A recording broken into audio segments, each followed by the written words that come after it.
So yo, what's up mga kabomba? Ayan, magandang araw sa iyo. So hulaan nyo kung anong gagawin ko ngayon. Hindi nyo alam. Yung vlog ko ngayon mga kabomba, sisilipin ko lang yung aking mga talong. Ayan, yung mga alaga kong talong. Titingnan ko kung may bunga na. Saka gagawa din ako ng yung mga pambulukan ng damo para makapagtanim ako ng dragon fruit. Yan. So tara, samahan nyo ko mga kabomba. So ayan, yung lupa na to medyo mataba na rin siya ng kaunti, pero nadagdagan ko pa ng yan, pataba. So yun pa rin yung mga mga dahon-dahon, mga damo ihalo para pag nabulok mataba na rin siya. Tapos mga isang taon, so pwede na siyang taniman ng dragon fruit. So dagdagan muna natin.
So ayan, may mga dahon-dahon na yan.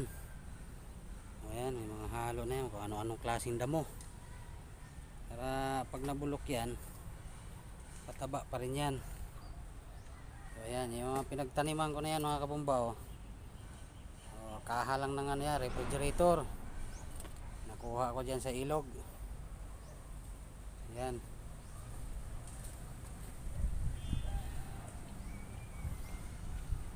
So lalagyan ko muna siya dagdagan ko na siya ng lupa mga kabomba. Ayan.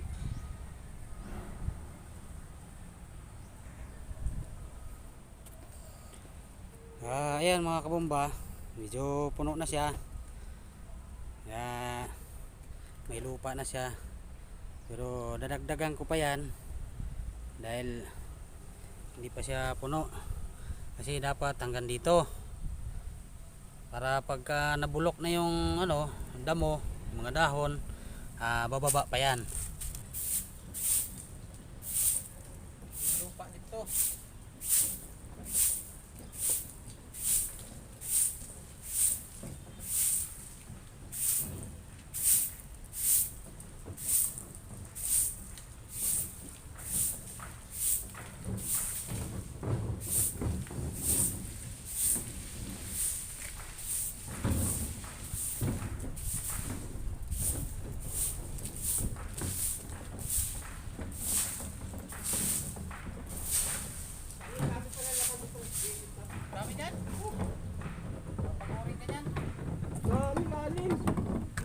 Siniksik ko pa, tapos yung saging doon na tinumba nila, pinutol-putol ko pa.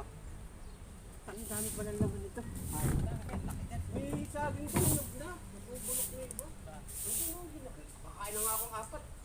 Busog ako. Ang laki? Oo, pero hinog na. Nakatambay yung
dadagdagan ko pa yan para mapuno.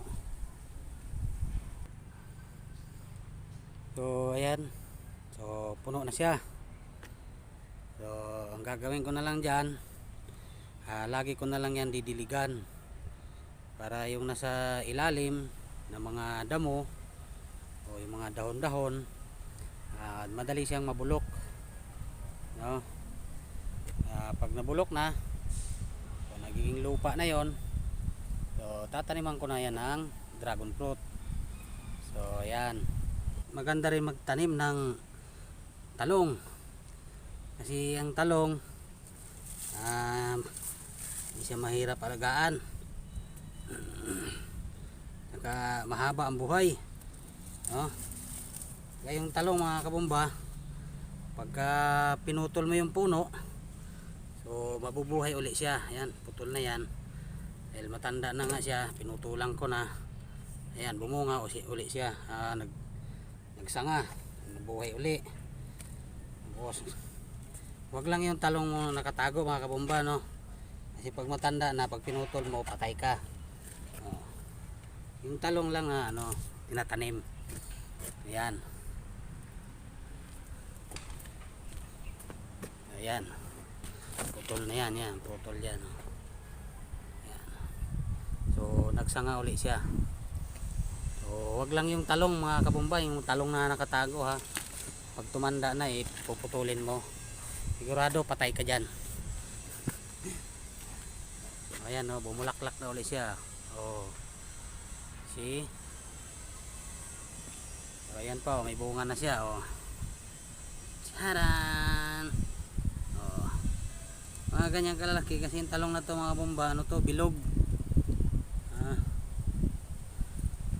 Yan, may bunga na siya.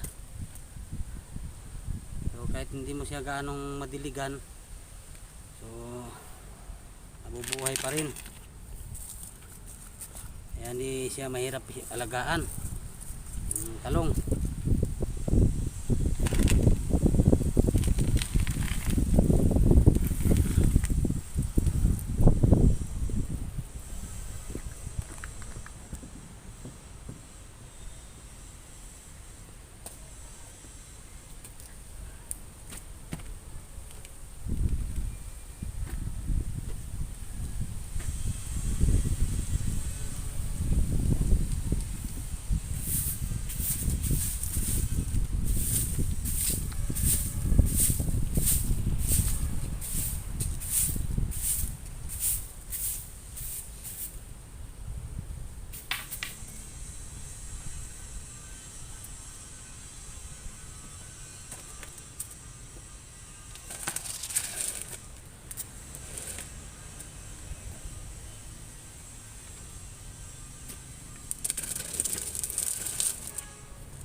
So ayan, diligan ko muna para mabulok yung yung nasa ilalim.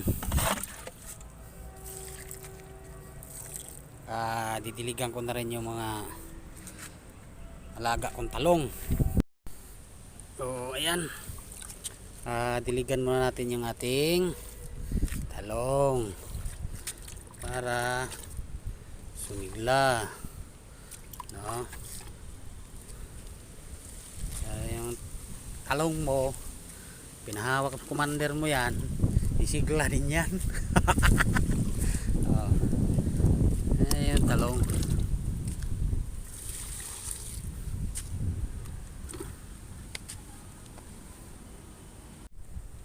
So yun, tapos ko rin ayusin yung pabulukan ko ng mga damo at mga dahon.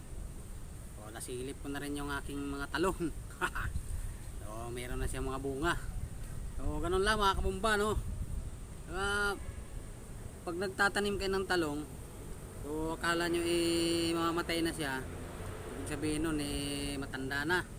So wag nyong wag nyong patayin, putulin nyo lang, ha?